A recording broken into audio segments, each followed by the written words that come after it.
আপনারা আপনাদের তালগোল পাঠিয়ে ফেলেছেন। এখন শ্রমিকদের সাথে বিভিন্ন ধরনের পায়তারা করতেছেন, শ্রমিকদের সাথে প্রতারণা করতেছেন।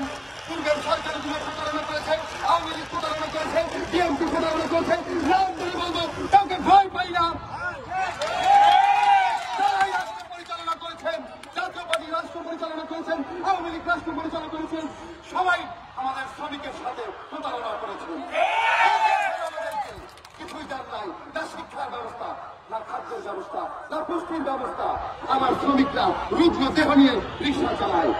শরীর পাই সংক্ষিপ্ত ভাবে বলবো, যে একটি কথা না বললেই নয়। আমার শ্রমিকদের এই করুণ হাল, যদি 89 বছর বয়সে রিক্সা চালায়, সাজামা গায়ে দিয়ে বলে আমার সন্তানদের জন্য এই ঈদে একটি পোশাকও কিনতে পারে নাই।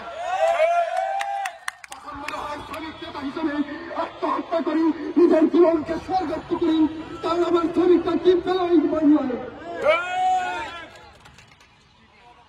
বড় দুঃখের বিষয়, দেশ স্বাধীন হয়েছে, বাংলাদেশ ডিজিটাল হয়েছে, আমার শ্রমিকের ভাগ্যের টাকা ঘুরে নাই। এখন আমার শ্রমিকদেরকে রাস্তায় অপমান হতে হয়, তাদেরকে গাল মন্দ শুনতে হয়, তাদেরকে মর্যাদা দেওয়া হয়।